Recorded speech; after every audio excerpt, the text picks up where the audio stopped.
Hello guys, welcome back to another video. Today is day 24, season 1, so let's get video. So off down here we have the Disco Defender cat trailer and the Honda Quad parked up. In the shed, it's currently empty. Buck rake and yard scraper.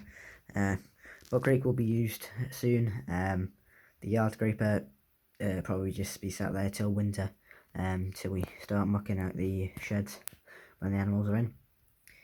Then we have the tray on the bucket and the oil tank there. The class round baler, John Deere bear wrapper, fella rake, coon mower, John Deere 3400 telehandler, and the lawn mower in the back there. Then the JCB 8060 mini digger still parked up here. We haven't really moved it. There was no need to move it. So she's not really in the way because we don't need to get to this kit this time of year. 5612, 6616 parked up. Trailer fire just been parked back in the shed after getting serviced, and a check over, spearhead hedge cutter, and the fertilizer spreader on the back. And here we have the John Deere Gator and sheep trailer. That's just parked up there. So that's just come from the other farm. They were moving and sorting sheep at the other farm because obviously they have a bunch of sheep, and when we lamb, when they lamb at the other farm, we tend to put our ewes in with their ewes. Obviously we know by ear tags, so we had to sort them, and they were sort of just chucked in our field because there wasn't much space in the shed, so they sort of just put in a field and then waited until all of them were done, which they were done the other day, and then we were sorting them out. Because obviously it doesn't really matter, but obviously they tend to keep some certain breeds together, so they have about 2 separate flocks, and then they have our flock, which is about 10 ewes, I think. But obviously we wanted to separate our ones so we don't get mixed up, and then we get a sheep, because obviously we have a joint ownership, but we don't technically own their sheep, so whatever sheep they buy is theirs, and whatever was at the farm originally is ours.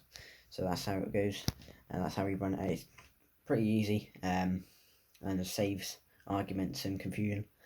Also, the lick buckets have been stacked there from the last video. Then here we have the main man himself, the farmer, in the New Holland 7740. He's got the back window open, just checking there if the mini bale's alright. So he's got the New Holland mini baler on the back, and he's just making sure that everything's still connected, because he is going to a horse. Well, it's really a small holding. They have a couple of horses and some sheep, and we're going to do some small bales for them because they're low on feed, and they have this they have a field that is quite ahead of their other grass fields, so they're trying to get it mowed so they have extra hay just in case they need to bring them in, and just for the winter as well. Then we have the Herbst dump trailer been parked up in front of the Keenan because the Keenan's not being used. Then we have the Keenan in the back there, bale trailer, and Matt's Land Rover parked up there. Then we have the Marston size trailer, Eiffel Williams flatbed trailer, flowing double bale lifter, and the sheets and tyres off the pit back there. Then here we have John in the John Deere 6920S. He's just heading off with the muck spreader. So we are selling this muck spreader. We are going to change it.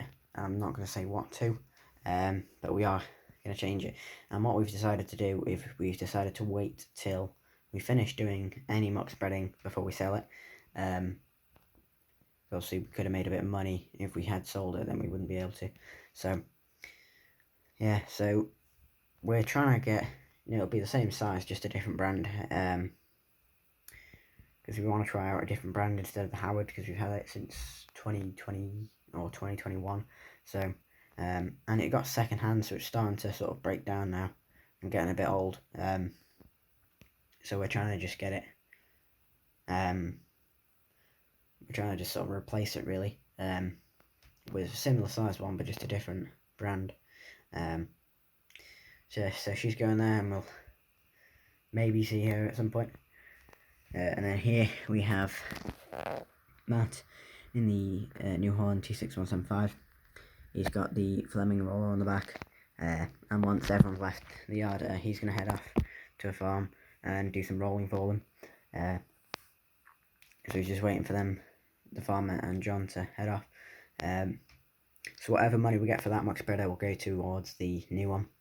And then heading into the field, you've got all the ewes and lambs, and then you've got the chickens, chicks and ducks and ducklings there. And you have the farmer's son on the KTM dirt bike. So he's just sort of sat in the field, just watching the ewes and lambs enjoying themselves. Just sort of seeing if, well, keeping an eye out really, just in case anything needs to be checked up on, any of the ewes or lambs, and just sort of watching them, just to make sure that they're not needing any assistance or anything. And the lambs have got stuck in the fence, or their heads, because some of them have horns or are starting to grow horns, so obviously they might get stuck in the fence. So he's just sitting there on his dirt bike. They're heading into the cow field. The cows and calves are enjoying themselves. And you got the meg lambs there. And then you got those 3 chickens as well. So it's sort of getting it's going darker later, so we're getting later night, so it's a bit lighter until about 8 o'clock, half 8, and eventually when we get to the summit it'll be about 10 o'clock. So obviously the cows are enjoying their sort of last bit of light and before it goes dark, and just grazing a bit, but at some point we will have to, probably about June time, we will sort out the ewes and lambs, because we've had some good lambs so far, and there was a lot of grass in this field, so we're hoping we can separate some of the lambs away from the ewes, so we can sort of sort it out, and get them sorted, so we can potentially sell some of them early, or just take them off the mums, and fatten them up, and then we could potentially even keep them on, or sell them on to a different farm or something, or take them to a farm sale or a show or whatever. But we tend to sell them, and we keep 1 or 2 if we feel like it, but we'll keep them at the other farm. And hopefully, at some point, preferably in June, it depends when we find it's going to be the hottest, we will, a couple of weeks before it gets too hot, we'll shear them. So hopefully I can get a bit of a video out of that, or hopefully film a video while they're doing the shearing. So I hope you enjoyed the video, guys. Don't forget to like, comment and subscribe, and bye.